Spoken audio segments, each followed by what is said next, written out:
Welcome to But I Digress, a cocktails and conversation podcast with your hosts, Warren Smith and me, Irish Stewart. Come on in, honey.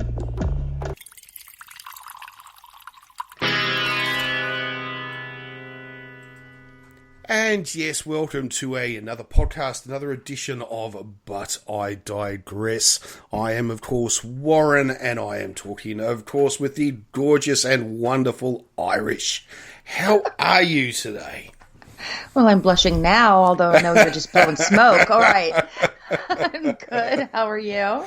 I'm doing all right. I'm doing all right. Coming out of all of the lockdowns and the quarantines, all the rest of it's all sort of coming to an end. I got my booster the other day, my COVID booster. So, and just in time, because it looks like Australia's going to bring in a booster mandate. So that's making the far right go absolutely fucking nuts. So, so another mandate, communism. So they're going absolutely nuts. But anyway, so how are you doing? How are you doing? I'm all right. I hurt my shoulder. I have no idea how I did it. I'm old now, apparently. I think I slept on it wrong. been in pain for 2 days. I hurt my back once by sneezing. So, my dad did that once. Yeah. I mean, that can happen. Yeah, I don't know what I did. So I'm trying to type some stuff because I'm editing some things right now, and it's making it a little difficult. Also, I whine a lot. So it's been real fun to be around me. As usual. Well, anyway, we'll have fun for the next hour or so, something like that anyway. But anyway, so this is, of course, Cocktails and Conversations, where if you've listened before, you'll know what to expect. If you haven't, basically Irish and I have a few drinks, a few cocktails, and talk about life and various things, and try very hard to stay on topic, but of course we never do. So... yeah, I can't even remember what I'm saying halfway through sentences sometimes. So that's my life. Fun stuff. But I was going to actually. I had some serious stuff, but I'll probably bring that up later. Start the show off. There was some great news actually. I suppose we'll start off. Some great news came out of actually, because it's good news actually. It's not bad news. Great news actually came out of Australia the other day. Because the Prime Minister, Scotty from Marketing of Australia, was, as we affectionately call him, had been trying to pass a bill which was called the Religious Freedom Bill. And you'd think, that sounds kind of all right, doesn't it? Freedom to worship, that sounds pretty fair. Well, no, that's not actually what the law was. What the law was it gave people of religious belief the idea to force their belief on others. To give you an example, if you worked for a company and the company found out you were gay and the person who owned the business was a devout Muslim, they could sack you. If, for instance, you went to a school which was maybe an Anglican school and the child came out and declared themselves as trans, then the school would be allowed to expel the student. Now, this was not a very good law for obvious reasons, okay? Now, it all basically came about because when gay marriage became legal in Australia, I don't know what it was, 5 years ago or something like that, 6 years ago, the deal done was that they were going to look at a bill to give people of religion, and when we say religion, we're talking Christian, Jew, and Muslim. Everyone else has been shut out of the equation. So that's interesting. A right, so their rights could be heard.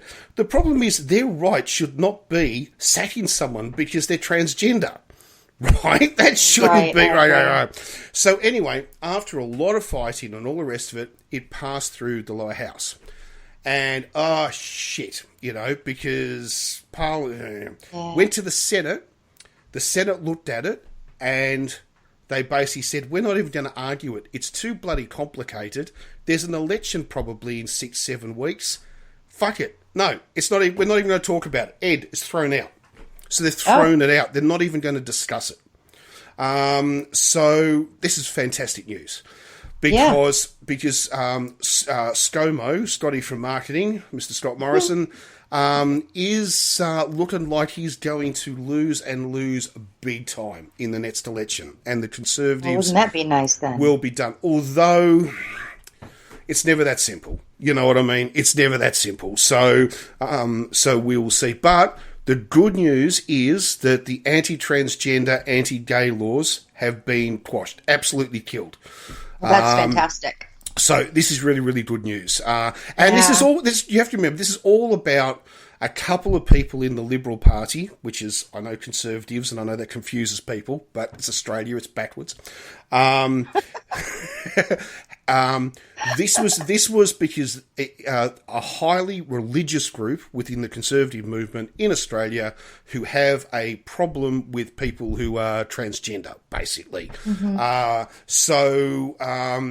Luckily, look, business can see where the world's going. We all see where the world's going. You know, I'm sorry, the Ben Shapiros of the world are on a losing streak. Oh, they're not going to win this argument. You know, they're obsessed with it, but they're not going to win it. So it's good news. Culture wars are the only things they have. Yeah, I know, but it's interesting. I spoke to someone about this other day, and they were talking to me about, wokeism, woke is there, woke all this, and I think to myself, woke, right? So what it really is that you are complaining about exactly what your parents complained about, which is what their parents complained about, which their parents, in other words, what used to be called 20 years or 30 years ago, the generation gap. That idea, like, I bet you could go back to 1975 and you'd have parents complaining about these damn universities, these hippies. Look at what they're teaching. Free love and anti-war. Oh, it's disgusting. We hate this fucking free love movement. It's got to be stopped. It's the scourge of the... It's exactly what we're hearing now with woke. Oh, woke is the scourge. It's in the university. It's exactly the same. And it's just an older generation who don't want to change their ideology because the newer generation are changing the world and they can't handle it. I think that's true in a lot of aspects, but I have to say that I've unfortunately known many younger people these days who are raised by parents who think like that, have taken that on. Now, some have gone the other way, thank goodness, and challenged their parents and pushed beyond that. But, I recently had an interaction with somebody in my family who is an uncle to my son. And he was telling me, because we were talking about his son, who's a couple years younger than mine and has been doing theater for a long time. And the kid's good. I've seen his audition tapes. Kid's good. And I just mentioned, I was like, hey, are they going to do any more acting now that they're away at university? And he said, well, he really enjoyed doing theater, but he was so uncomfortable with, the homosexuals. And my whole being just kind of was like, okay, I already knew you were a bigot, but I guess I was just shocked that you would teach your child that. But then I had to remember that people teach their children their own values, and they are Christian people, but I have heard him more than once make very racist statements, and I don't know how to take that any other way as though that they're just bigots and racists. And they can hold up their Christianity to me all they want. I'm sorry, actions speak louder than that stuff to me. So I really just don't understand how still at some point we have we have people in our society that are like this. But it does bother me that some young people are like that because they're being raised that way by their families. And I think a lot of kids have moved past the generations that come before them and have been more open-minded and more accepting, thank goodness. But man, it really just upsets me when I see it still going on with the younger people. Well, I can still remember sitting around dinner table with my daughter and her family, and my daughter said something, and my granddaughter said, "Mum, I think that's cultural appropriation. You really can't say that." That's great. That's, so... That's a child who's aware. Well, this is the thing, because they're being taught it now in schools, right? They're being taught about it now in schools, and so I think it's absolutely great, because it was the other thing too is, look, if you went back to 1969, I could find you 20-year-old women who probably sort of think, women shouldn't get involved in politics. It's man's business. There's still women out there like that. I know. And I could find you men who were so gung-ho patriotic, they would go and kill a Vietnamese, even though they didn't even know where fucking Vietnam was, So the thing is, there's a lot of big talkers. You can always, I think you can always find, there will always be new generations that hang on to old generations' ideas. But I think the vast majority don't. They actually are embracing the new. And they're the ones who drive the new world. I agree with you. They give me hope. Yeah, the younger generations that's exactly here, they right. really do. And the other thing, too, is that who really drives change? It's not governments, it's business. Because they really control stuff. So the whole point is that business... They need to sell stuff. They can't insult a growing group of people. So as... we have plenty of them here that do, and and they use that as a way to build their business with the bigots. This is true, but I suppose the question is, do you want to build a business which has a limited life shelf for a Trump supporter, or do you want to build a business that he's going to grow and expand with these other people? I know who I'll put my money on. I do too, but I'm just going to push back and say there will probably always be the people who are like the Trump supporters out there to support those types of businesses, because unfortunately we're always going to have a part of our population that think like that, no matter what we do. Absolutely. Yeah. And I don't say that because I'm overly cynical, which I am, but it's because I really believe that over time we've seen that there's at least 1/3 of our population at any given time that really just hate everybody else and everything they stand for. So I don't know, it's kind of gross. I use that word a lot lately, but it's really the only word that is actually appropriate to me recently for a lot of things. I still actually believe that the idea of and I know American politics, especially in the side of the Democrats, is very complicated. But it's very complicated. But the idea of trying to bring society into a more equal footing, and I'm not talking about communism, but just trying to, raise the basic wage, trying to, creating universal healthcare and things like that. So the poorer Americans can get lifted up, so at least they can have a livable, functional lifestyle. Do you know what I mean? They don't want that, though. No, I know. Not those people, but the people who are in charge and trying to keep certain groups down don't want that. Oh, yes. Yeah. But the thing is that... somebody has to make the sandwiches, they think. Yeah, that's... Oh, God, I forgot where I'm going with that story now. Sorry, I kept interrupting you. No. Oh, fuck, it doesn't matter. Hopefully someone listening will put two and two together. But, I don't even... Oh, Jesus. I kept interrupting you. No. It's because I've been drinking champagne. Oh, is that what you're drinking? Yeah, I know. It's I had a bottle. Aren't you fancy? Well, not really. I had a bottle left over from the Christmas sort of New Year's period. And I sort of thought, oh, well, why not? It's just sitting around. I may as well. So, yeah. Yeah, I usually am like that with pretty much any kind of wine or sparkling wine or champagne. So, yeah. It's very rare that I have alcohol actually last.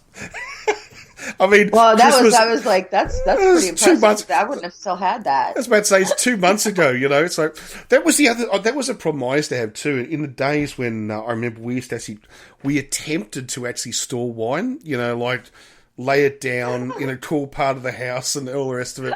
But we never did. It would just get raided and drunk.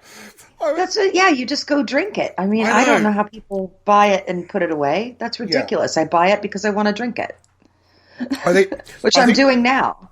Although my parents, my God, if you go to their house, and I don't think it's been stored very well though, so I'm not 100% convinced that it's still all right. But they have got bottles of wine from the 1970s.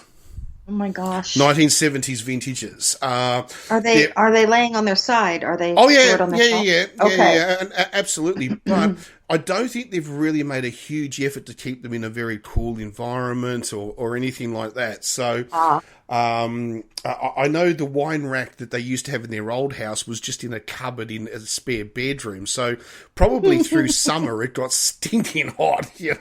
Oh gosh. And as he said with some of them, you're probably better off not to open them. Just keep them. Just see how old you can get the bottle, because the chances are you're going to open it and it's corked, it's gone, and then what have you achieved? But at least if it's still sealed, it's worth something. But once you open it and if it's gone, it's worth the price of the recycled bottle. That's true. That's true. My grandfather used to love to make wine. And he was a country guy from Kentucky. And one time he made watermelon wine, and he put it in the cabinet right above our oven and the stove. And we lived in Tennessee at the time, but right over the top of it, not thinking about the fact that it would get heated up. Yep. From things cooking under the stove. And then one day we came in, and it had exploded out of the cabinets, and watermelon wine was running all down the cabinets and into the oven and down into the carpeting. And yes, because there was carpeting in the kitchen. It was pretty gross. Again, using that word. I got to get a thesaurus. God damn it. I get paid for this stuff, and I can't even think of something. What's that line from Anchorman where it's like, I've invested heavily in wine. I store it in the bathroom. Now, if there's one thing I know, I don't know much about wine, but there's one thing I do know: you need to store it somewhere warm and wet. That's like, oh dear. Well, my mom and stepdad had been given 2 really expensive bottles of wine as a gift from some friends of theirs, and they had them for the longest time. And then Mom's like, "Go get one of those bottles of wine and open them up." So I went in there and I looked, and they had been storing them sitting straight up. Oh, okay. For like 10 years, and the corks had completely dried out. Dried out, yeah. Dried out, and so the wine was absolutely ruined. Yeah. And I was just like, I can't believe you guys didn't know any better than to store this like this. I was like, you have fancy friends who give you expensive wine, but you don't even know how to keep it in the cabinet the right way.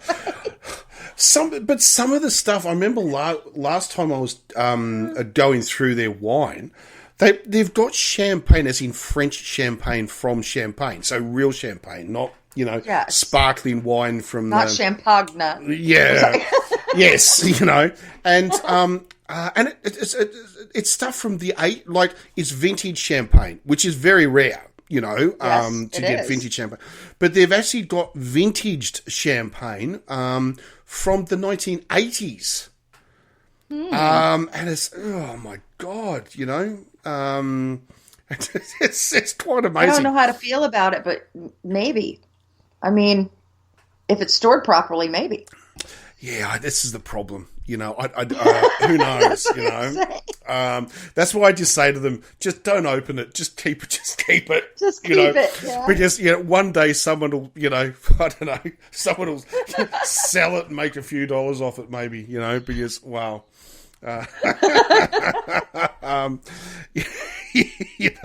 It's dearie me.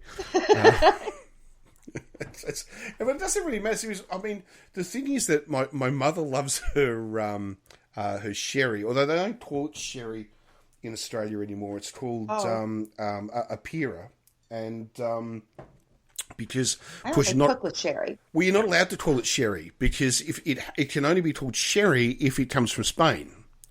Oh, I didn't know that. Yeah, so if it's I don't know maybe how there. America works, but in America, maybe you just say, fuck you, Spain, we'll call it sherry. Right? Well, like cooking sherry we have. I don't know if that makes a difference. I don't know. Well, it's the same stuff. I mean, it's just fortified wine. But in Australia, we actually have taken a lot of countries' requests seriously, and we've actually stopped stealing names. You know, like sherry, champagne. Isn't that nice? Burgundy. Things like that. We've actually stopped stealing it. And then we decided that we'll actually make up our own names. So hence, they have their own names. But I think one of the things was that it was because the Australian wine industry was getting to a point where it was making wines which were becoming sought after around the world. And it's a bit like, oh shit, well, we don't want people stealing our names. And it's a bit like, well, we've been doing it to the French, the Spanish, and the Portuguese for 150 years. True, yeah. Do you know what I mean? It's a little bit like, yeah, lesson learned. You see why they get pissed off? It's like wine coming out of I don't know where, South America and being called Coonawarra. It's like, no, so. So I think they finally realised that what was good for the goose was good for the gander. If they didn't want people stealing Australian brand names, then they had to stop stealing other countries' brand names. So I've been kind of fond of a New Zealand Sauvignon Blanc recently, which I thought was odd to find one coming out of New Zealand, but I thought it was delicious. So no, they're renowned for Sauvignon Blanc. Yeah, it was beautiful. Oh yeah, so. No, they're renowned for it. In fact, it's actually meant to be the wine of New Zealand. It's what they're actually famous for. In fact, world standings. They're really highly respected for it. All the rest of their wine. I'll buy it again and feel fancy. But I was about to say the rest of their wine is shit. But that's really. I haven't tried any of the other stuff though. No, that's not fair. I'm just saying that's an Australian. All New Zealand wine's good. It's actually really. It's actually really good because they've got a very similar, climate to sort of like that. What do you want to call it? Eastern France.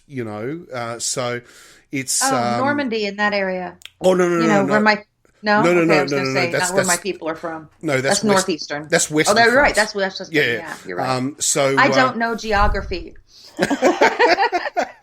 Yeah, you're right. That is northwestern. But it's a bit like certain parts of Australia are known. Certain areas are known for certain wines. Sort of like South Australia is known for.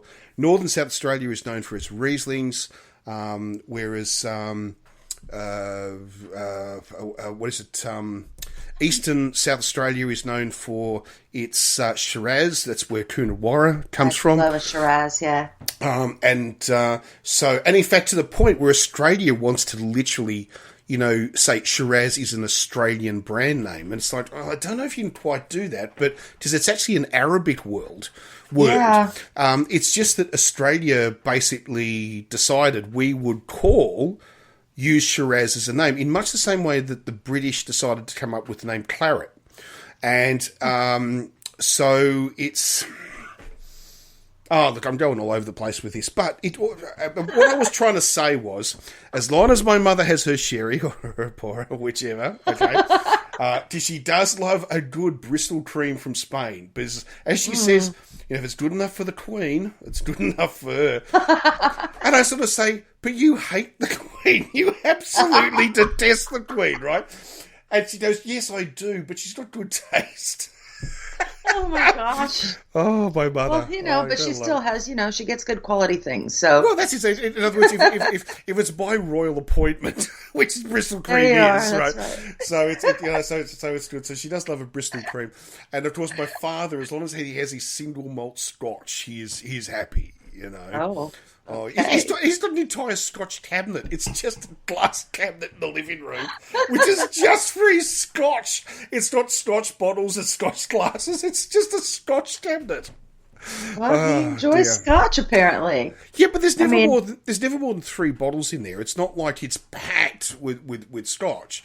But it's kind of just like this little shrine where he puts his scotch. You know what? He likes that there. That makes him feel good to have his little 3 bottles of scotch. Yes. In his little cabinet. Yes. You know, let him have his joy. Come on. Oh, no. It's No. It's all good. It is all good, but it's yes. It's my parents. You know, it's like, oh, do you feel like some lunch? Oh yes. Oh, just open some wine. Do you feel like some wine? It's like, don't have to drink. You know, I've got a 2.5 hour drive back to a different city. I feel attacked if you say we don't have to drink at lunch. That's not a prep. That's not okay. No. But what they forget is that I don't live in the same city they do. I've got to drive. It's not that they're around the corner. They're not in the next suburb. That's true. You know, they live. Well, you just go and stay the night. Oh no! Oh, no. No. I decided once my daughter was old enough to not need me around.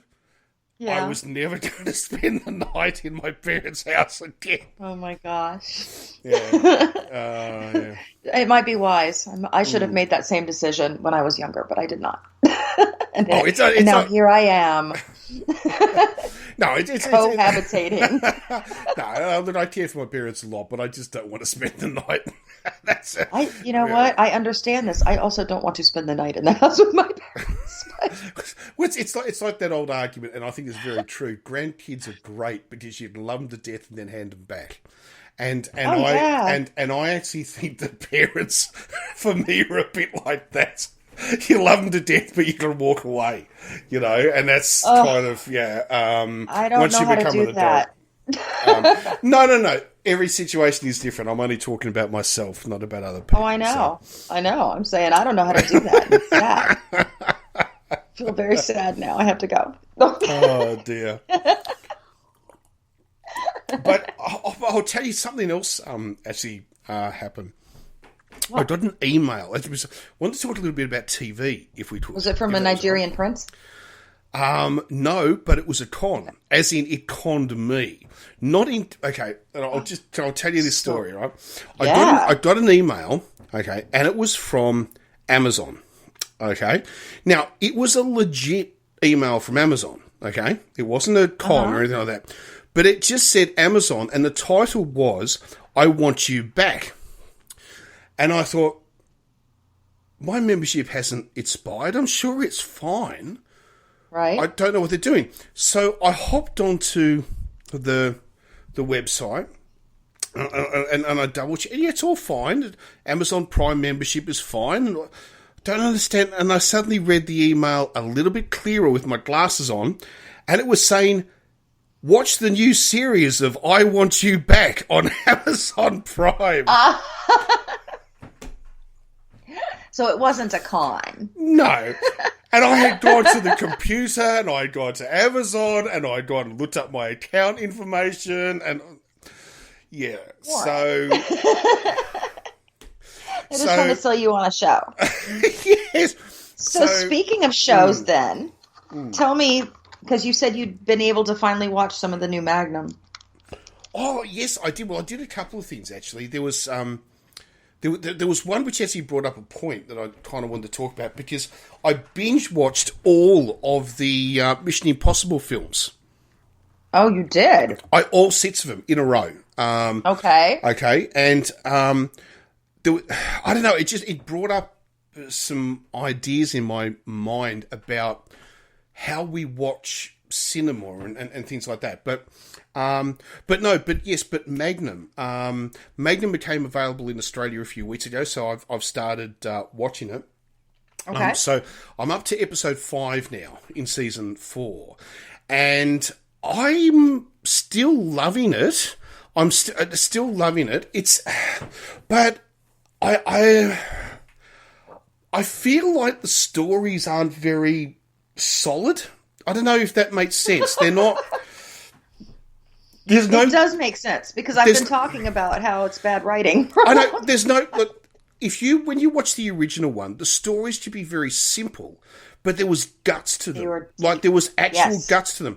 These stories are actually far more complicated and actually in many ways far more dangerous often, but there's nothing behind it. It's all shell and no gooey stuff inside. Like, it's not... So yeah, and I'm finding it more and more and more. And now into season 4, and this is, I'm not going to stop watching the show. I still love it. Okay, Of course, but, yeah. But it brings up a point, and this is the other point that goes back to where I was talking about Mission Impossible. Is it okay to watch TV and movies, even if they're bad, just because it gives you a sense of enjoyment? Is that enough? Oh my God, yes. Right? I mean, is it enough? Or does everything actually have to be good? Is it okay to like bad shit? I watch bad TV all the time, and I fucking love it. So I'll be honest with you. Because it's stuff you can watch and have a good time with without having to put too much into. It's also fun to make fun of it. I'm going to be honest with you. One of my favorite shows up until very recently, because it just went off the air, was this show called Claws here with Niecy Nash. Oh, and okay, I've seen it. Okay, yeah, I've seen it. Over the top show, terrible trash TV. But I tell you what, I would watch that shit every week. I love it because it was so outrageous and so over the top, and you just never knew what was going to happen. And I just thought it was really fun. So, of course, it was outrageous, and the way they portrayed Palmetto, Florida, is hilarious to me. Yeah. And every shot that they had like flamingos in it and alligators, like they're just sitting around on the sides of the street in Florida. So it was very funny to me the way that area is portrayed. But I loved that show. It was kind of like watching The Royals before that went off too. Terrible show. Loved it. Loved every minute of it. That was an amazing show. I remember I started watching it and I thought, I don't know where to go with this. And then Royals? No. With Claws? With Claws. And then I started to get more and more and more into it. And but I think I've only seen the first. Is it 3 seasons? I don't think I've seen. I think the 4th season is this last one. I haven't seen 4. They're just doing, and I think it's the final season. I think because I think we just saw the series finale. And the thing that kind of blew my mind is that you've got, it seems to be like it's portrayed like you've got all of organised crime is controlled out of this strip mall in this car park, this one little fucking family, right? And it makes it look like it's this tiny hit town, but then when they go to court, they're in the middle of a goddamn city. So because they're near Tampa, but they're in Palmetto, Florida. So it is a city, but it's a suburb of Tampa, which is a major city. Okay, so it's as a foreigner watching it, it's kind of like I'm watching it going, this doesn't make any sense. Like I don't understand, right?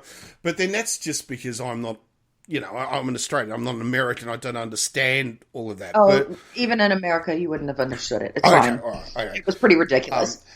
But you know who my favorite was on there, though, was the character of Uncle Daddy. Uncle Daddy. Cracked me up. Jesus, yeah, I know. Yeah. But I love the way that these guys and girls were all meant to be. They're all in for all this money and jewelry, and they're all doing all this, crime thing or whatever.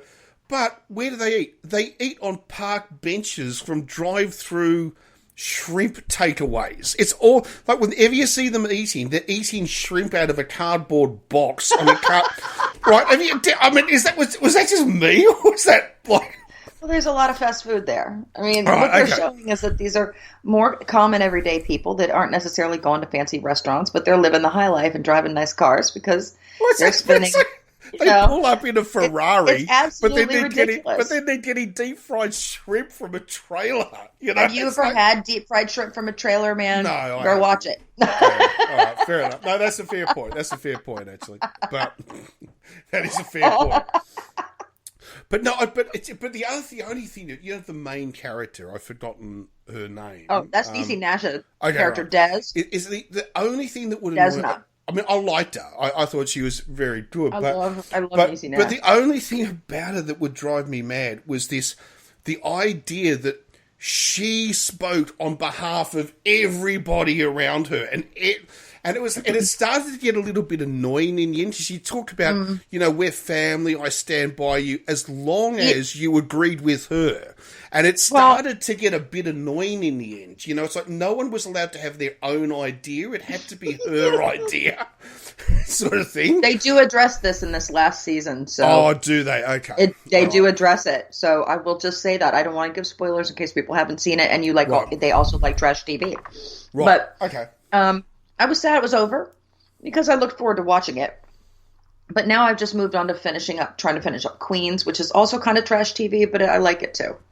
So, yeah. I don't know if you've seen that. No. It's kind of like an R&B and rap group from the 80s and 90s. It's a black group, and now they're kind of back together, but things are falling apart. And it's kind of a drama, but it's also bad. So, but it's fun. And there's music in it, and it's something that I don't have to think too much to watch. I really just kind of sometimes love to watch shows like that. Well, I'm either going to watch a show that I'm thinking a lot to watch, or I'm not thinking at all. Really, those are my options. Well, this was just for some reason I just decided that I was going to watch all the Mission Impossibles, right? And And anyway, so I start with, because I'd only ever seen the first one before. I'd never seen the rest. And I don't know that I've seen more than one or two of them. Yeah. Okay. And so I'd seen the first one, and that was when it came out. And so anyway, so I watched, and I still remember not really liking it, to be truthful, very much when it first came out, because I couldn't understand why they killed off all the characters from the TV show to bring in new characters. Like, I couldn't, why? Why did they do that? But of course, it made sense. It was because they were starting the show from afresh. So the idea is these were the old members of the Impossible Mission Force. Right. Introduce you now to the new members, So, right. so. But the problem was, at the time, I didn't get the logic of that. I sort of went, well, why are they killed off? That's like making a James Bond film and killing off James Bond, Right. We won't talk about that. Anyway, so I didn't like, but anyway, I rewatched it. I fucking loved it. I thought, actually, this is a really good film. And I also was going, Jesus, Tom Cruise is young. Anyway, so I'm watching it. And then I go to this, and I go, all right, watch the second one. So I watched the second one, all set in Australia. Jesus, it was shit. It was absolutely terrible. Absolutely terrible. And I thought, oh my God, are they going to go downhill? Is Mission Impossible going to end up in the B grade, thing by the time we get to movie number 6? And right. A bit like Planet of the Apes, Oh, God. It's like beneath Planet of the Apes, battle for Planet of the Apes. I remember that one. So great. It's like, what was the one? What was the Return to Planet of the Apes, where he forms a trade union movement in San Francisco? I mean, Jesus Christ! Oh yeah, right. A trade union of apes. Oh yeah. So, it just makes you laugh just thinking about it, doesn't it, really? It does, actually. Roddy McDowell is an ape, turning all the apes in the zoos into a trade union. Anyway, so, so 2 was absolutely terrible. 3 was kind of okay. It was all right, but it wasn't great. 4, actually, this is a pretty good film. 5, fuck me, this is excellent. And then 6, oh my God, this is equal to James Bond. Like, this is really? Every bit as, yeah. And I'm thinking, what the hell happened? And I'm watching it, and you can clearly see Tom Cruise takes control of the thing by number 4, and the movies change. They totally change. Not only that, there's a shitload of humour in it. Like, there's lots of comedy bits in it. Right. And also, I've kind of often stayed away from Tom Cruise. I've never liked him much, probably a lot because he's a very outspoken Scientologist and all the rest of it. Although he's meant to be a charming guy, from what I hear. But oh yeah, well, cult leaders often are. I know, and anyway, so I've often stayed away from his movies. But I'm watching it, and I'm going, and I'm watching number 5, movie number 5. And I'm going, he's a really good actor. Like, he's actually, this is an action-adventure movie. This is not something, and he's actually really good. I was stunned. Because I probably missed out on so much of his work that I haven't realised that it's not Risky Business and Top Gun anymore. This guy actually can act. Well, yeah. Have you seen Live, Die, Repeat? Have you seen that? Yes, One of his I have. movies? Yes, yeah, I have, I actually thought that was way more intriguing than I was expecting it to be. So I kind of enjoyed that. But yeah, I think he's better than we'd like him to be.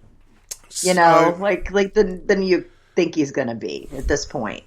So anyway, after all of that, so I'm now heading down, of course, for Mission Impossible 7, which I think is in post-production or something at the moment.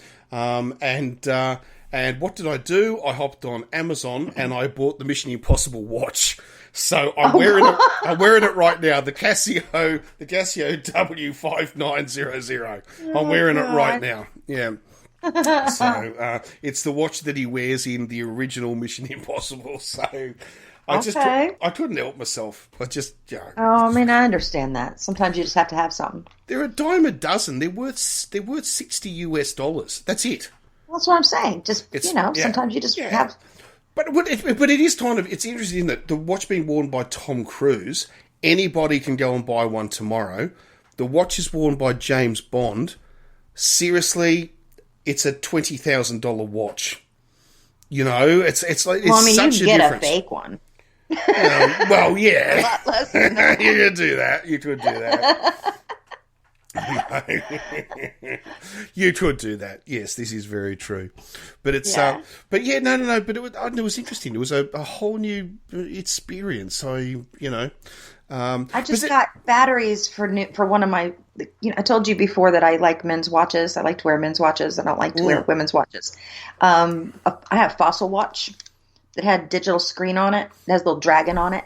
Mm-hmm. And it appears, and then a little flame comes out of his mouth. It's like a little Asian dragon. Okay. And I've had that thing for a million years, and it needs tons of batteries. It needs like 4 batteries in it to run it. So I hadn't had any batteries in it in a while, but I actually just got it all filled up with new batteries, and I'll have to send you a little video of how it works because it was actually really, really cool. Okay.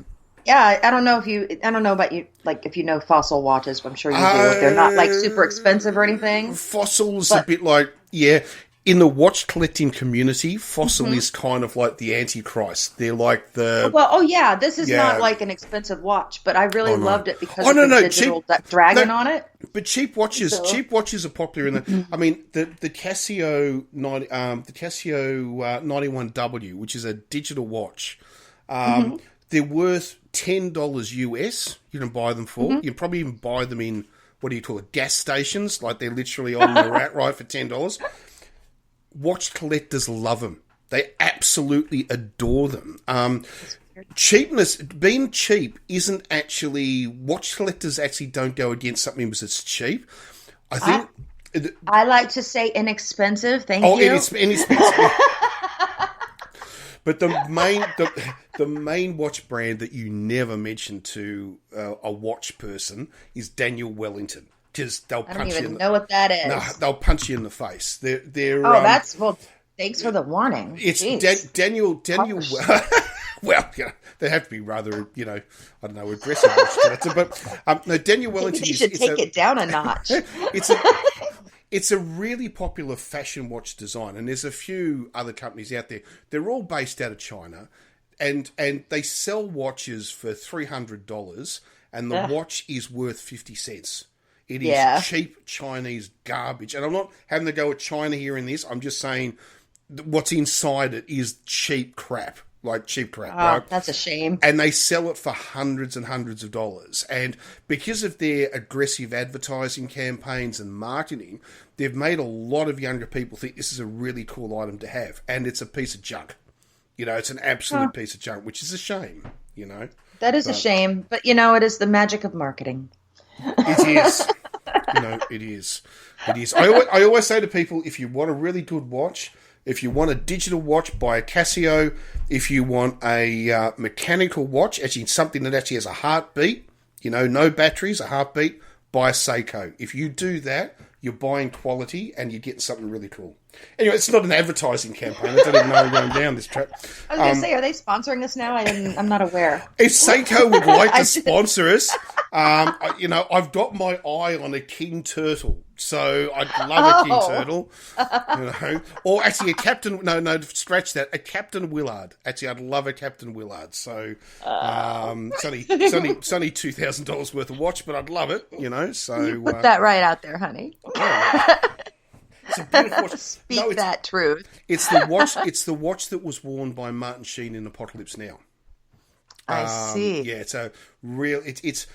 I mean, it's not as expensive as a watch from like the James Bond franchise or something, but it's really desirable. Really desirable. So, yeah. God, I can crap on, can't I? I can really crap on. We should take a break.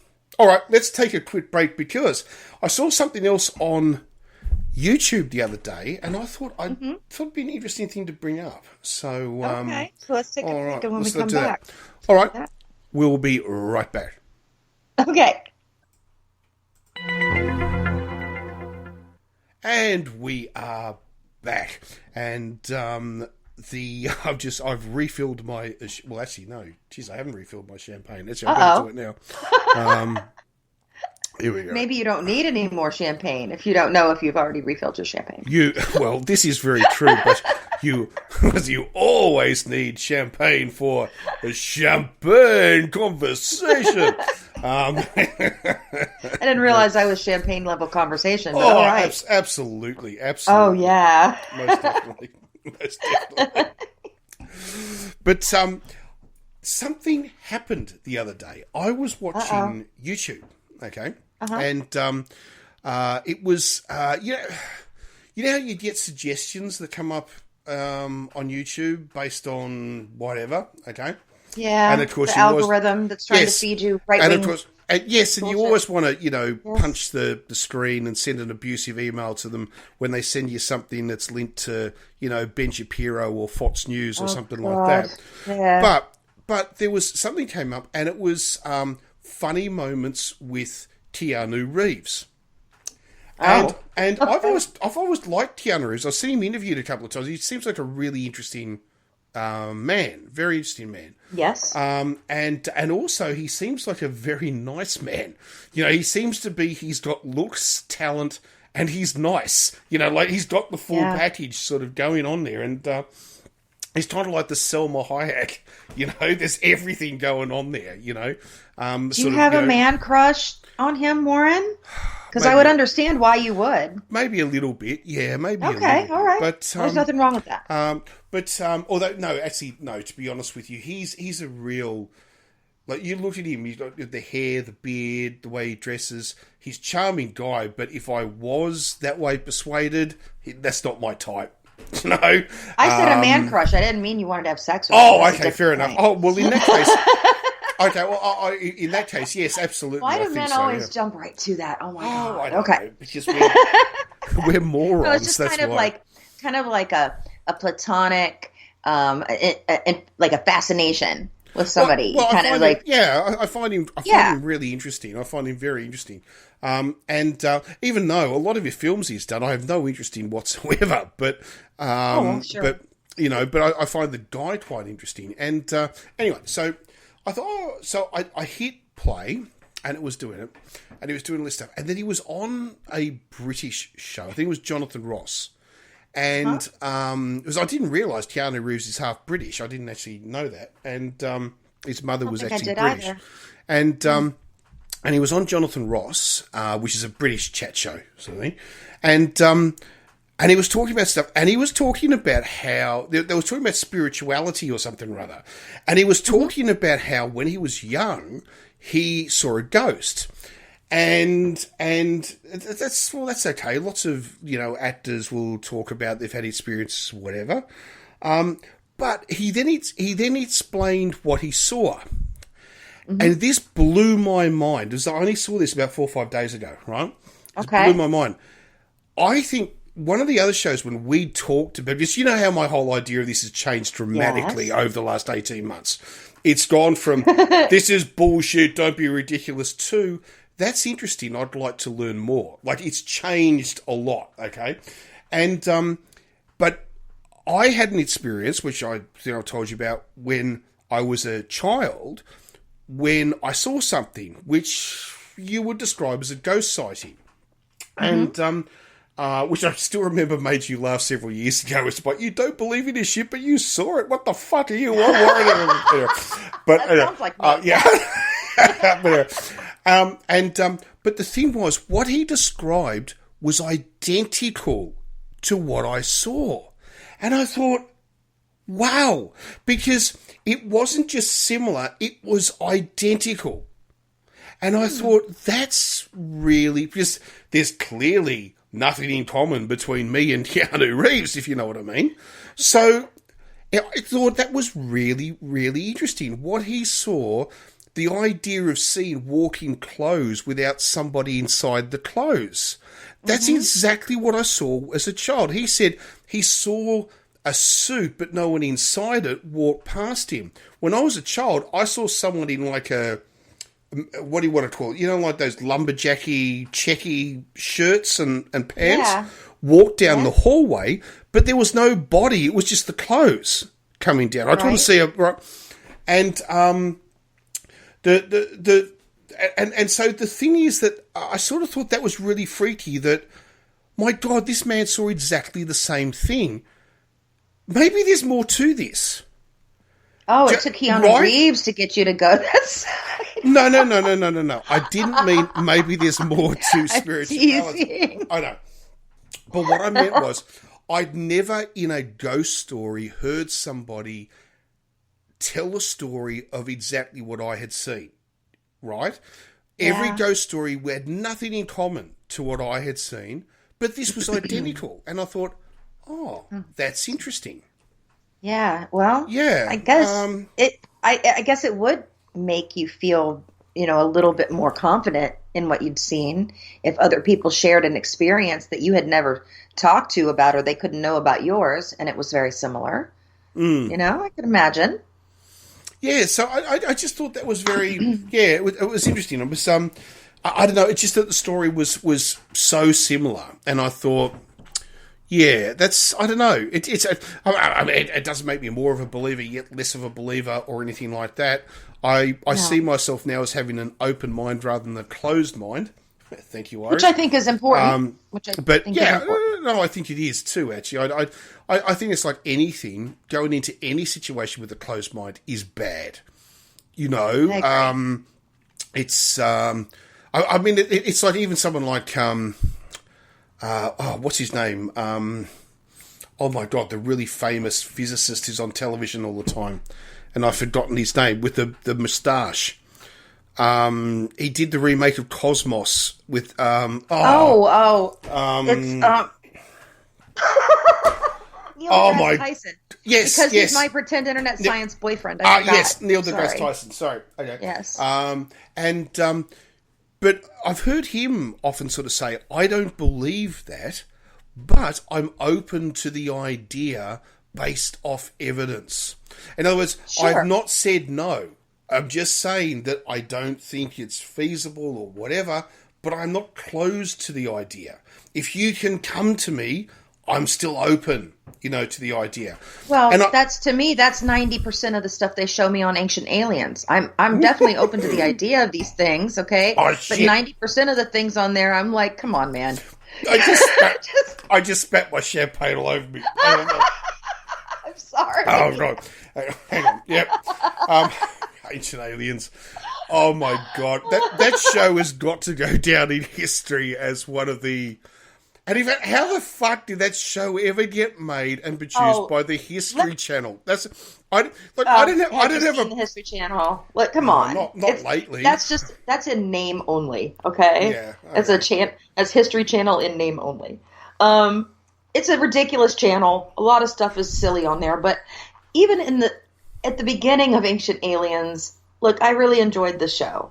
Okay, because they do talk about a lot of different areas in archaeology and things that are ignored by mainstream archaeology. Yes, I get that. Do they tell you the whole story? No. Do they leave out some key points? Yes. Do they now go off the fucking rails on every episode? Yeah, they do. Yeah. And I find myself now just going, oh, for crying out loud, if Bigfoot exists, no, he is not an interdimensional traveler for fucking, and I'm yelling at it. And then the other question I have to ask myself too is, well, why is that, less likely than these other things they're saying? And you have to go, okay, look, it's highly unlikely that this is true, but I am still open to the possibility it could be. However, shut the hell up, because this is really annoying to listen to. I can't.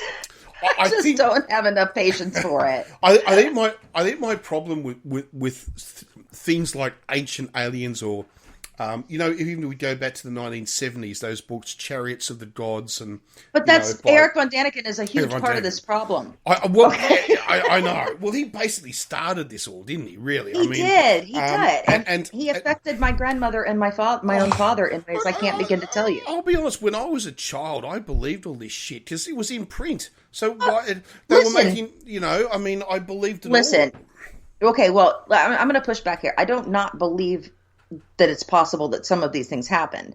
Do I think that the books like The Children of Mu and those things that are written by James Churchward and stuff like that, do I think that stuff's true? No, it's fucking bullshit. You can't just make up huge stories about specific people's lives without any kind of proof. That kind of stuff I don't believe. Do I believe that there is stuff that has happened on this planet that can't really be explained by our current archaeological stuff? Sure. Do I understand what, all of the stuff about how our DNA has changed and why we lost our body hair and stuff like that, which we shouldn't have done? Why did we have to start wearing clothes? I thought evolution was supposed to go the other way, so and there's probably very simple answers to that maybe just in my own mind I don't understand. That doesn't mean that it's true, but it also means to me that maybe I have to just wait and see, because I don't know. But I do think that there's probably other I do think there's other species out there on other planets, because for us to have all of this expansiveness out there and to think that we're the only life that exists is arrogant to the fucking core. Just as arrogant as it was for us to believe that we were the center of the universe. It's the height of arrogance to believe that God created his only begotten son and sent him here to this planet to save only people here because for some reason we matter more than everywhere else in the cosmos. That kind of shit pisses me off. But that doesn't mean I'm not open to the possibility of it. Just prove me wrong. That's all. I think when I'll just say this. I come from a very highly religious background in my family. My whole idea of yes, I believe all religion is nonsense. That's just my opinion. That's just my belief. I agree. I don't force it on anybody else. I've got religious friends, and I've got Jewish friends, Christian friends. I've even got a Buddhist friend. I'm not against. I'm not going to tell them they shouldn't. How to suck heads, what they should do. But but at the same time, it's like what I will never understand about organized religion. I'm talking about organised religion here, is the concept that one tells the other half of the world, no, your belief is bullshit because my belief is right.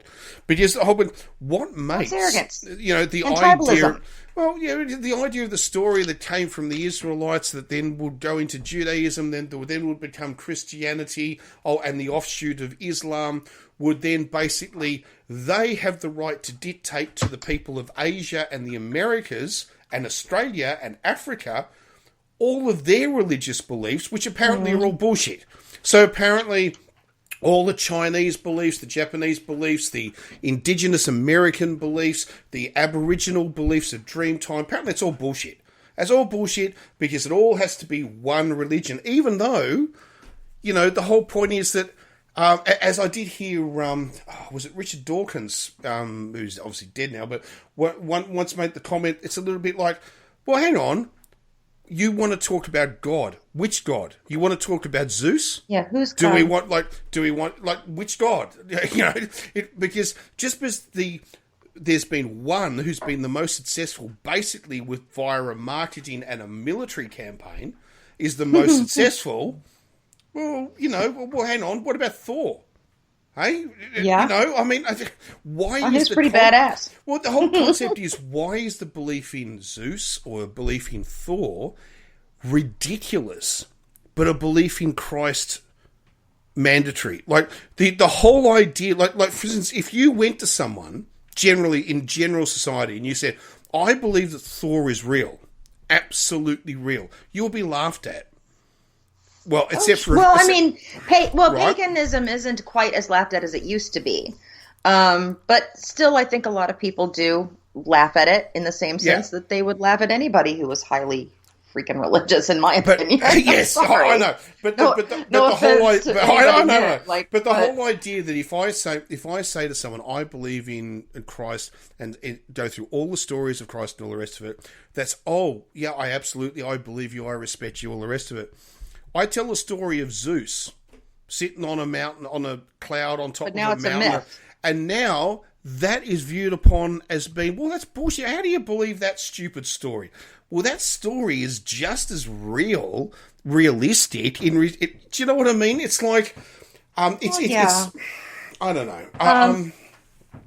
That wasn't actually where I wanted to go with this, actually, but I know, but it's the spiritual side of life doesn't have to be religious. Unfortunately, some people put that in there. Now, the other problem I have with the spiritual side of life is a lot of times it goes off on the other tangent of being like this over the top, psychic, crazy shit.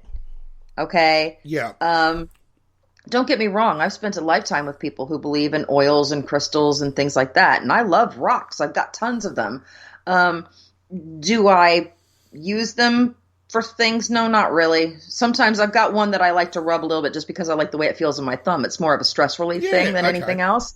So I keep things like bismuth and things like that on a shelf in my house because those types of things make me feel happy, but I don't use them as a way to have magical powers or things like that. And I'm going to be honest with you, I've got people in my family that go to both sides, that are extremely, very, very religious Christians, evangelicals on some sides, and then like Episcopalians. And then on the other side, I got a bunch of wackos who, and I fall in the middle of that. But I'm kind of agnostic now.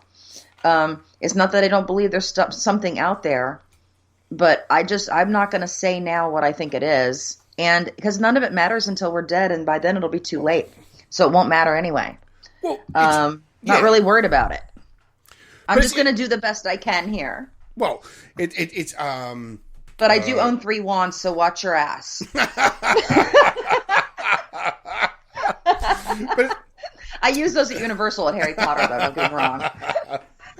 Because I'm a huge geek. We talked about that. Yes, but it's like I'm a full believer, as you are, that there has to be life on other planets because there are so many planets that are on. Now, however, do I believe that it is conceivably possible that there can be communication between these species and these planets? That's a whole other argument, right? I'm not going to put it. I'm not going to put it out of my head because I think it could be possible. But it's highly unlikely. But that doesn't mean that I think it's impossible. Yes, that's exactly right. But my whole ideology, personally, that the idea that there is a species so close that it has the ability to buzz the planet 20,000 times a day and kidnap 500 people a night and anally probe them and disembowel 50,000 cows a year. This sort of stuff for me is nonsense. Because I think that those statistics that you're throwing out that you've pulled out of your ass would be nonsense, my dear. Well, of course, yes. Okay, so because I think you're being tongue-in-cheek here. I did make those numbers up. That's exactly right. You did. Okay, so here's my question to you. What if, and then I'm just playing devil's advocate here. Yeah. What if a very long time ago, like the ancient astronaut theorists say, yes. Oh, sorry, can I just say something before you go on? Sorry, I don't mean to cut you off. I'm not against ancient astronaut theory. I'm not against it, actually. But anyway, so yeah. I just want to say I know you're not against it. No, I don't think anybody's going to be upset with you. Or I don't think anybody's going to call you Giorgio Tsoukalos and tell you on you. I can't speak anymore. Oh my God. I forgot what I was going to fucking say anyway. I'll have to grow more hair. Sorry. I just didn't want people to think that I was an absolute arsehole. That was all. I just didn't. Oh, no. I don't remember what I was going to say. Okay, so what? No, but they would know that about you already, Warren, if they were going to think that. It's fine.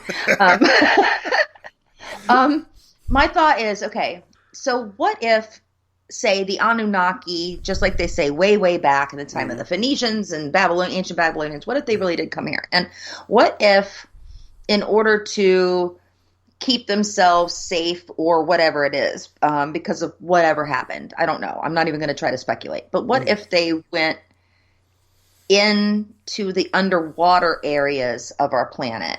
Into areas where we really can't go, because we've seen lots of stuff, even from the military and stuff for us, people talking about how they've seen craft come up out of the water. Yep. Okay. And then disappear down into the water and move in ways that we maybe can't, in the same way that we sometimes see UFOs up in the sky, and including the ones that they released recently, like the Tic Tac and the Gimbal videos from our Navy.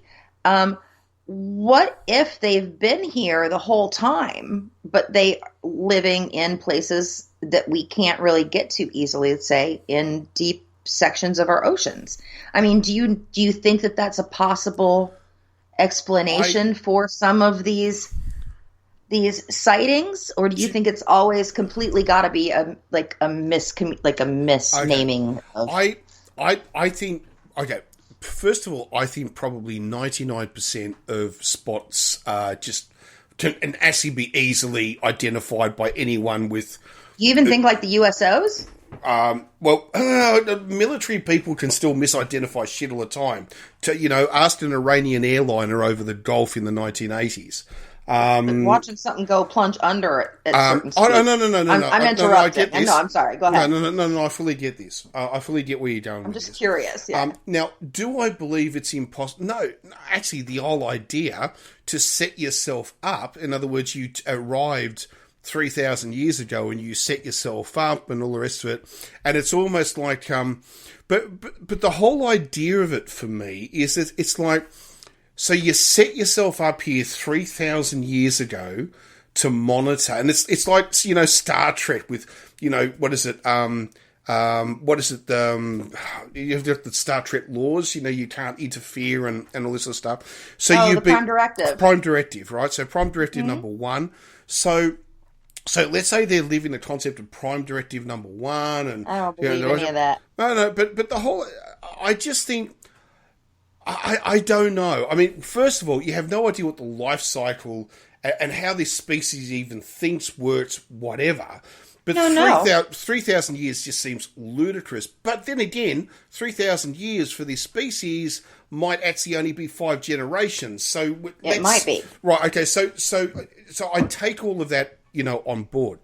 I actually think, this is just my personal belief, that if there is a concept of it's coming from under the water, not from the sky, that I know I'm going to a fucking movie to explain this just because I think it's the easiest. Oh, no. So I think it's easier to explain it via a movie rather than...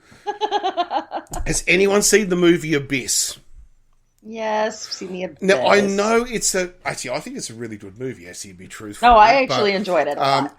But I actually think the concept of an unknown intelligent species which has grown and developed in deep water. We're talking very deep water. And it's only recently that we're starting to get contact because their technology and our technology is now getting to the point where we're making contact with each other. Right? Right. And I actually, and I'm not trying to say the movie Abyss is exactly what I'm saying. I'm just saying the concept of it is where I'm trying to go. Right. Okay. Sure. Okay. But the idea that you could have, and in fact, Doctor Who brought up this idea with the Silurians in the 1960s, that there was a reptilian species that actually had survived through the dinosaur extinctions, and it kept on the natural selection to where reptilians had become intelligent, as in the way we would see primate intelligent, right? Right. And this whole idea was that they ruled the sea, we ruled the land. This story has been going through Doctor Who since oh my god, the late 1960s. Right. I actually think that could maybe be possible.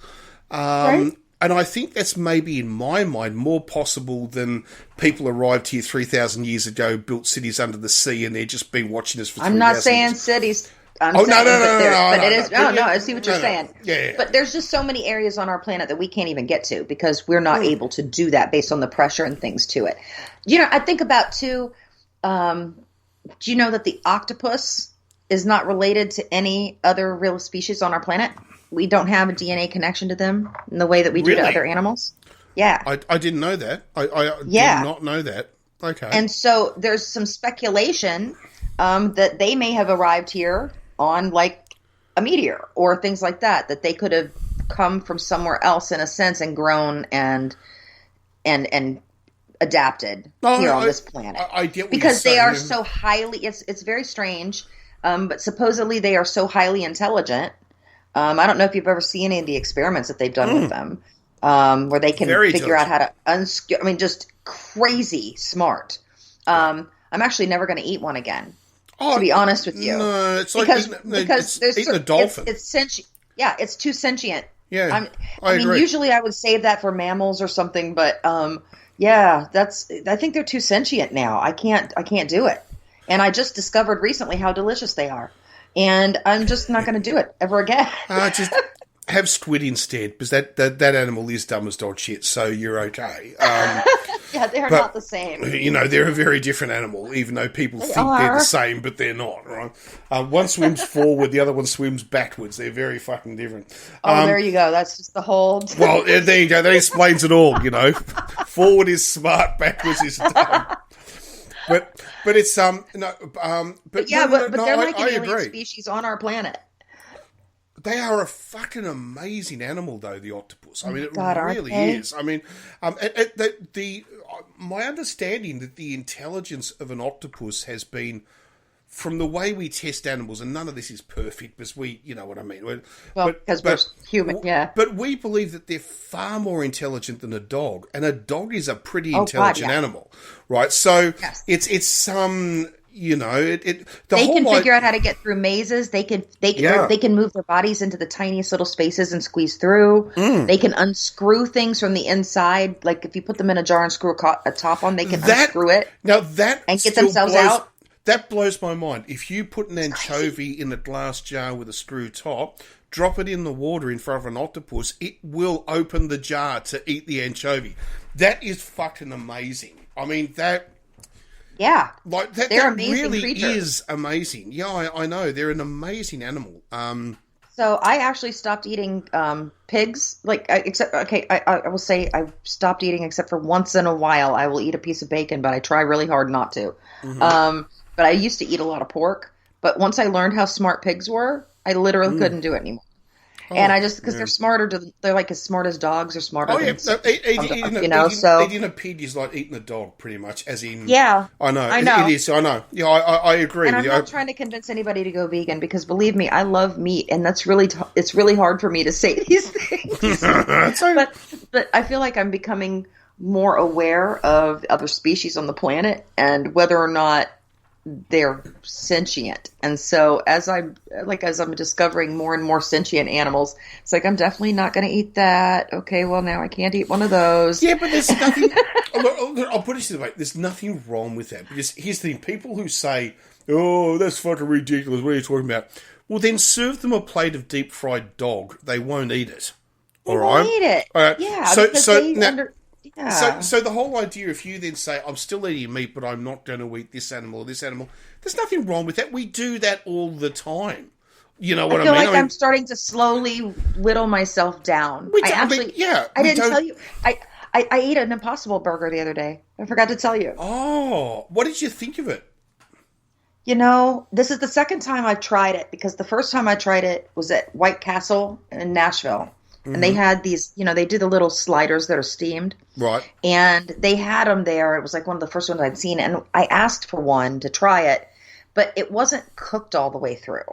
It was, the texture of it was disgusting. So for the longest time, I didn't want to try another one. And then Mom and I went out the other day, and we were having brunch, and I saw it on the menu. And I was just like, you know what? I'm going to give it a try. And so I ordered it, and I ordered one. It was called the sombrero style. It was kind of a Mexican style of stuff on top. So it was like pico de gallo and avocado slices and pickled jalapenos on it with like a cilantro crema. So it had other flavors on it, which I felt like I kind of needed probably to try it. But I tried it, and to be honest with you, I'm kind of a fan.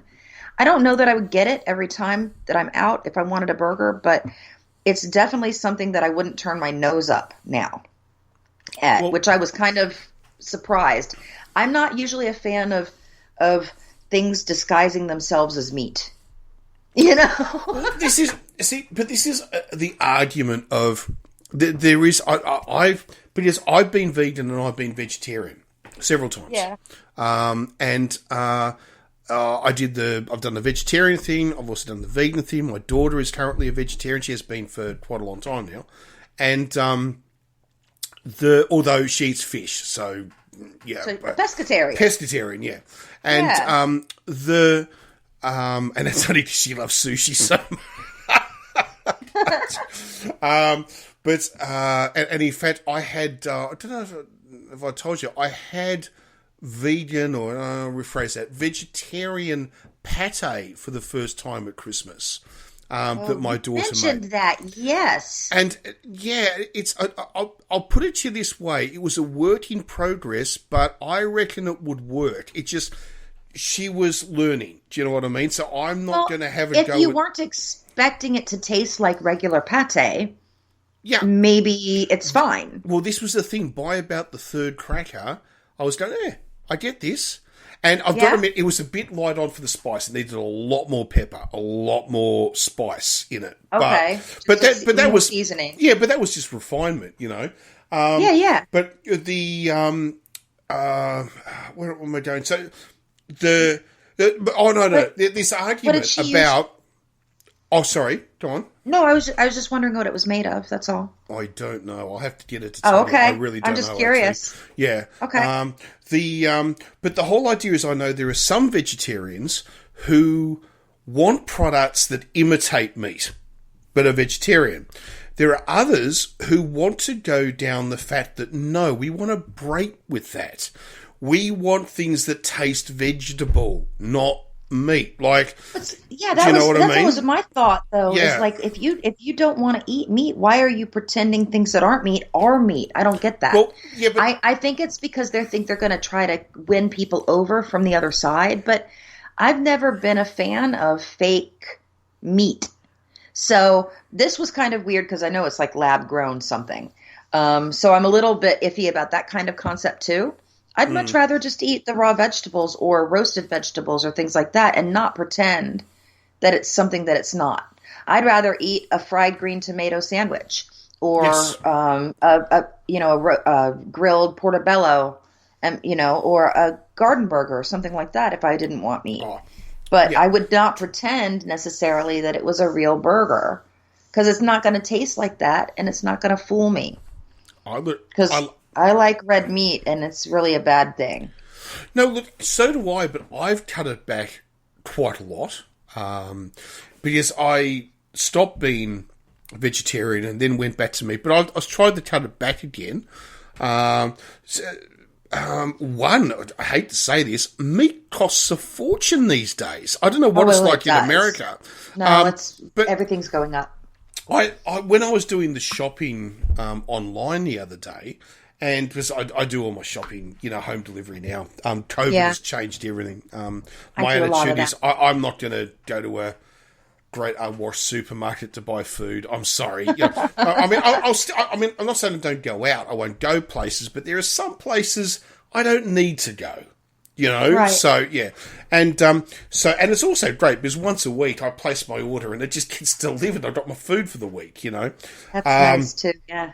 But I was going through and I thought, you know what? I haven't had a steak in 6 months probably, and I thought, you know what? I kind of maybe just get one, just one to splurge. Let's just splurge and get one.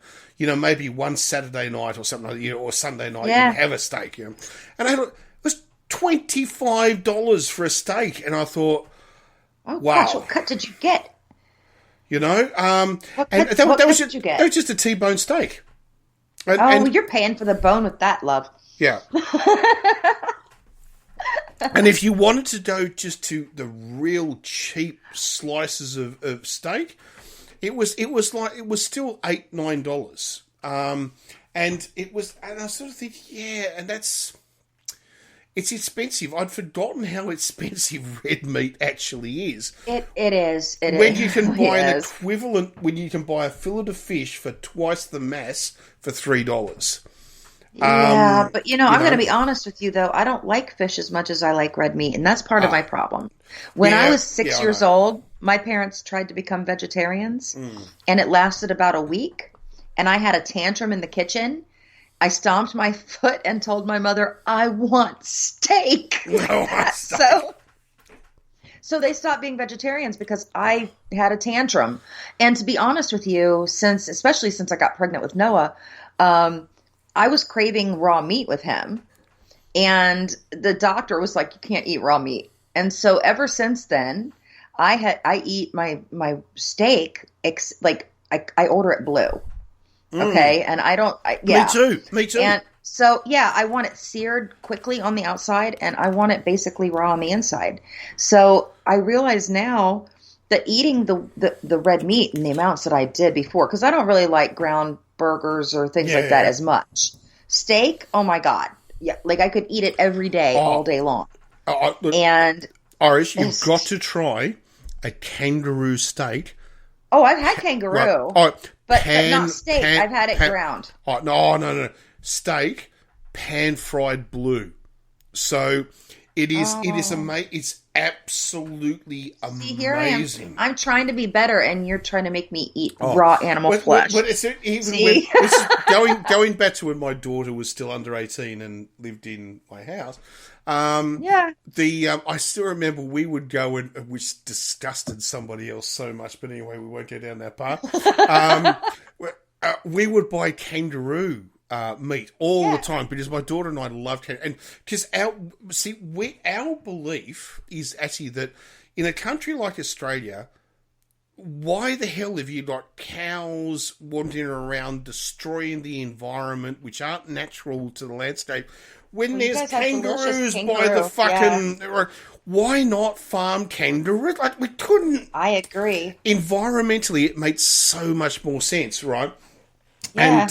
And the meat's far more delicious. And if you actually replace... And so low fat. Oh, yes. And if you replace if you replace the cows with the kangaroos, it would then mean that it would become dirt cheap. So... Yeah. Anyway, but we would always talk about the fact when we cooked meat that we were vampires. Because basically... So always... My daughter would always sort of say, now remember, vampire dad, vampire, but one of my favourite meals, which is kind of like the America meets Australia, is a charred, grilled... blue kangaroo steak with Caesar salad. Okay, see, that sounds really good. And I have never had a kangaroo steak before. Like I said, I've only had it ground, and we used to be able to find it in the stores here. Now you can really only find bison and some things like that if you want something that's alternative. That would be interesting. I've never had... I've had buffalo before, but I've never had... it's very similar. It's similar to that. But we used to also be able to get ostrich meat, like a lot, but it was always ground. We never had like the steaks.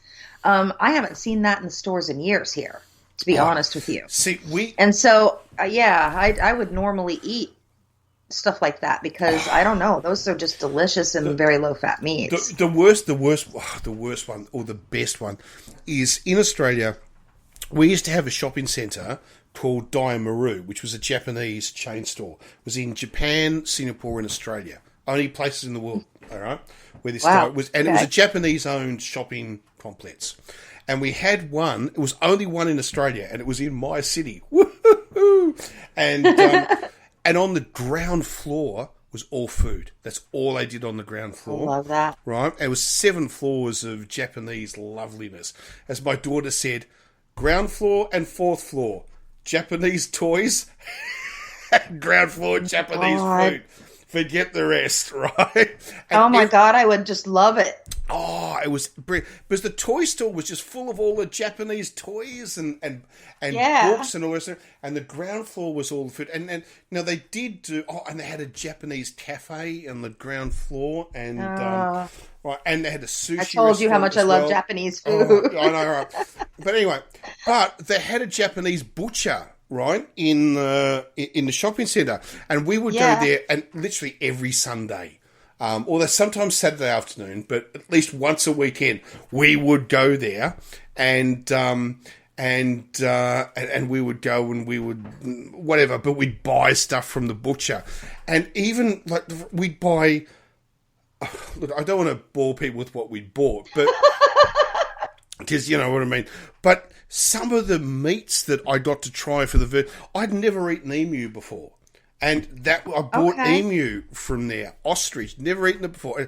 Alligator, I'd never had alligator before. That's right? All over the place here, yeah. Right, and it's kind of like really lean pork.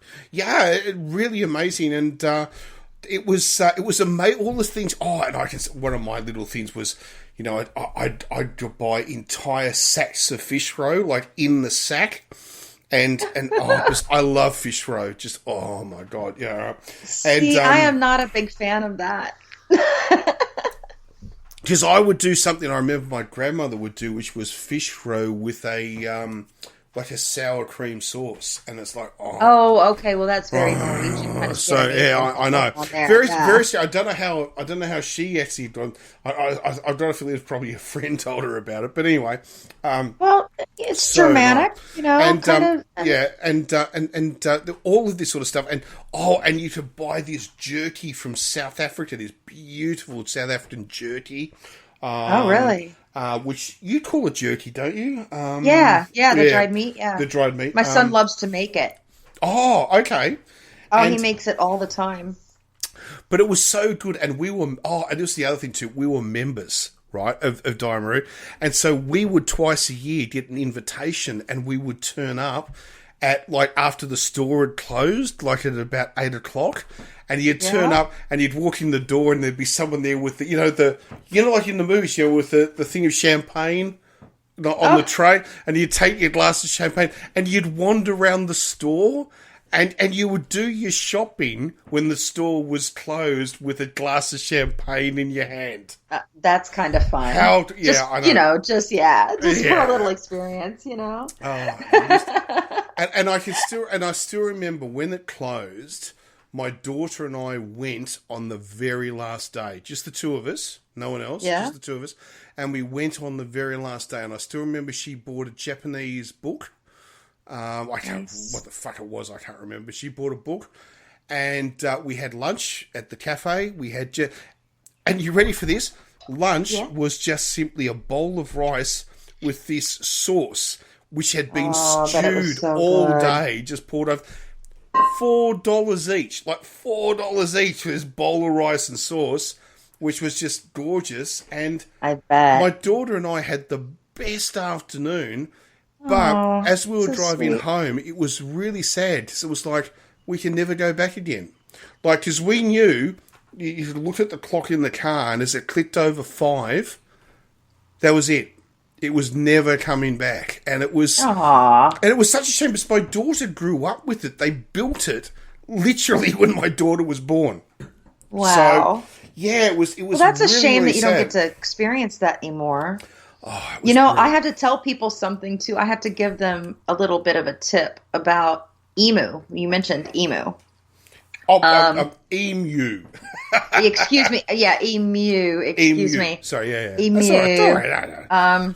Yeah. You wouldn't have. Yeah, it was important, or you wouldn't have corrected me, Warren. Just admit it. It's all right.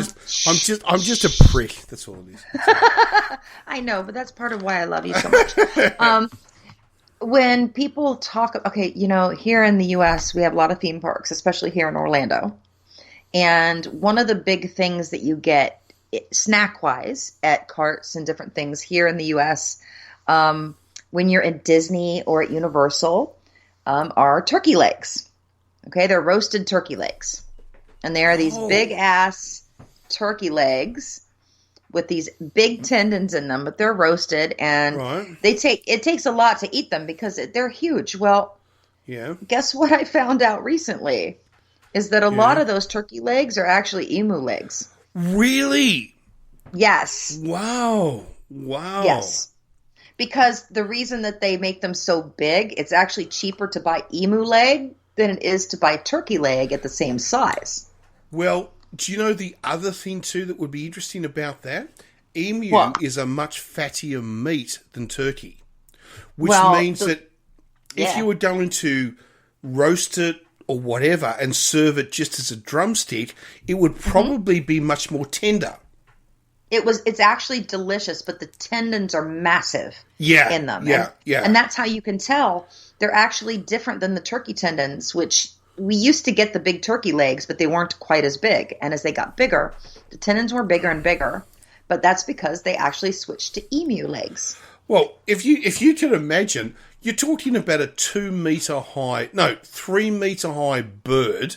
I mean, this is an emu is a dinosaur. It's a living fucking dinosaur. Oh, absolutely. Right? Okay. It's like a spoonbill because those things are crazy. This thing in American terms is 8 foot tall, runs at, so let's put it into American terms, almost 60 miles an hour. This is a fucking... and now, the emu itself is actually pretty non-aggressive. It's actually pretty placid. Although, if the thing hits depends. you with it... Although on the particular emu. if the thing gets cornered, it's going to bloody, put a hole in your head. I'll put it that way. Its cousin to the north, the cassowary, that is a fucking raptor. Yes, the cassowaries are scary. Oh, no, they are raptors. Oh, no, that is a fucking living raptor, that thing. That is... Yeah. I agree with you. That is... Cassowaries are freaking terrifying. However, you got to go to New Guinea to find those, so they're not really... Oh, there are some in the National Zoo has some good ones. Oh, okay. There are some in the very north of Australia, but nobody lives there. That's just jungle, you know what I mean? So, but emus... In fact, there used to be a joke, right, that in the very early days of Australia, when the army was first being formed, the cavalry... They actually wear emu feathers in their hats. That's part of the uniform. They have big emu feather, right? Actually, there's actually 3 feathers, but they have the feather in the hat, right? It's part of the uniform, and but it all came from the joke that used to be to prove that you were good enough to be a cavalry person. You had to ride down an emu and grab it on horseback. Yes. Right, and pluck the feather off it. Right? Pluck the feather off the emu, right? Yeah.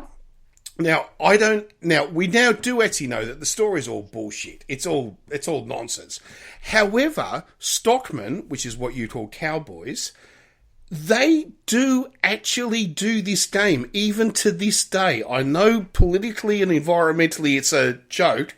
They really do this shit. They ride these things down, grab them by the neck, and try to pluck a feather out of them. This is no joke. It sounds like something that their ancestors did, even though it might not be true. I want to ask you about something specifically, though, about emus. Oh, yeah. So go ahead and finish, and then... Oh, no, that's it. I was just telling the story about how the emu feather... Yeah. So I want to ask you about, in 1932, about the Great Emo War. Emu War. Yeah, it's real. It's absolutely fucking real. It's real. It really happened. It's not a joke. It's not a story. It really happened. And the emus won.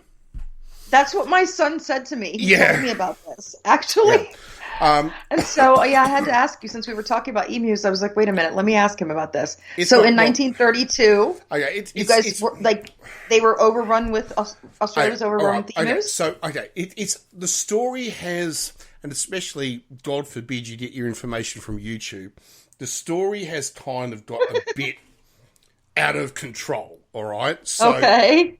Right, so what happened was, there was a severe... ecological issues at the time. Yeah. While there was a drought, right? It was a drought while Australia was over farming. Because what had happened is that all of these soldiers who'd come back from the First World War were promised gifts, glory and gold. Well, the Australian government really didn't have gifts, glory and gold to give them, but they had land. So they gave them land and they went off and they made farms. Now, the problem was they then went into, like an El Nino effect that was happening at the time. So what they thought would probably be good pastoral land turned into dust bowls. They then over-farmed the shit out of it because they didn't understand what they were doing. They were ex-soldiers who were bootmakers and accountants. Yep. Yeah. Right. And so they destroyed it.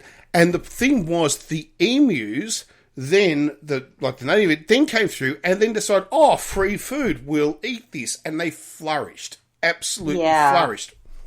So it was then decided that the emus are out of control. There's far too many of them. They're eating all the crops, so we need to get rid of them. Well, how do we get rid of them? Well, it's not like rabbits. We can't just poison them or something.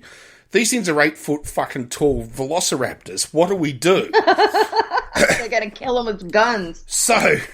They shoot them all. And so they just said, well, let's get the army to go out there. And the army said, fuck off. We're not fucking... You've got to be kidding me. No way. So then what they did was they said, all right, we'll hire a mercenary force of ex-soldiers and we'll give them machine guns and send them out and they will kill off all of the emus.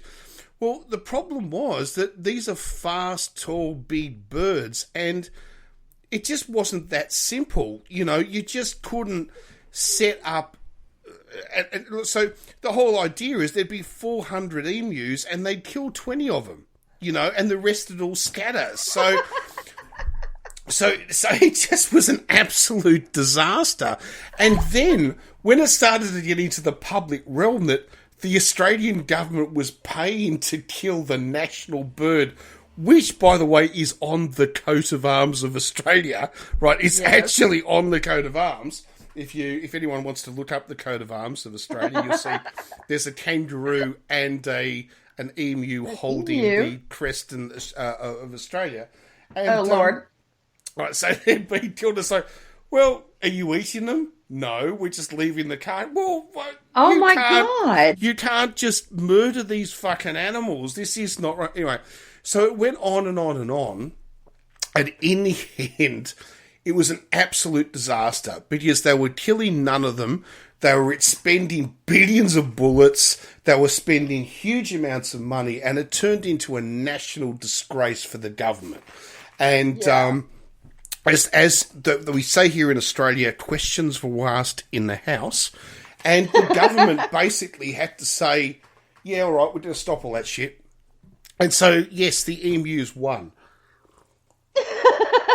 So, but it's not as some people believe that the Australian army fought emus. And that's not what happened. No, of course not. Okay, no.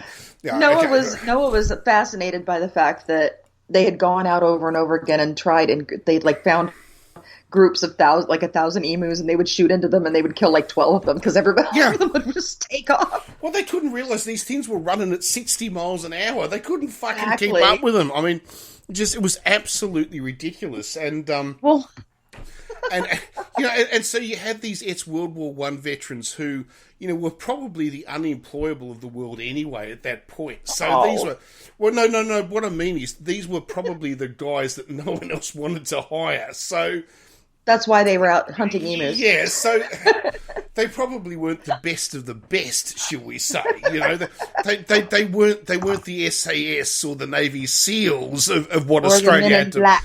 Yeah, the best of the best of the best. Reduce. So, but yeah, it is a true story though. It is actually a true story. The Great Emo War. Yeah, I know. I thought it was pretty good, man. Yeah, it's a great story. It is a great story. I mean, the whole joke about it is that and the truth is that you hear the jokes about it. They only killed 20 emus. They didn't. They actually killed hundreds of thousands of emus. They really did. But the thing was, it was nowhere near enough to make a dent in the population. And the way they just expended so much ammunition to try to do it. Yes. And so the emus very much. I mean, the problem with the whole situation. Wasn't the emus; it was the overfarming. That was the problem. Unfortunately, even today, it is an argument, especially in the green movement in Australia, which is stop using the word drought, because Australia is a semi-arid country, which is in drought more often than it's in flush. So drought is normal. Stop fucking sort of saying that. It's like you can't grow European vegetables in the desert. Like, stop it. But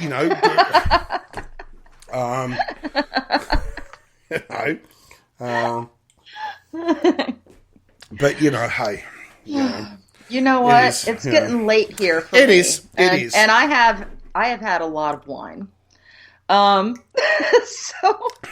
have I. I think we should wrap this up. All right, I think so too. But that was a great chat. If we're gonna talk more, we should do it off mic, because how I get. I know. So yeah. I think we'll wrap it up. That was and my God, I've got to thresh my throat. Sorry. Oh no. Oh my God. Sorry. So anyway, thanks for listening. That was a great show. I'm sort of saying, thank you for listening to the show. It's always good to talk to you. Yeah. No, that was great. All right, we'll be back, I don't know, in a couple of weeks. Hope you tune in to But I Digress, where two great friends get pissed and just... what do you say in America? Chew the fat? Is that I try not to say that, but we were talking about meat. So, I don't do that, though. Cocktails and conversation. I prefer that. Yeah, me too. All right. Okay, then. All right, we'll be back soon. So, cheers, guys. Bye.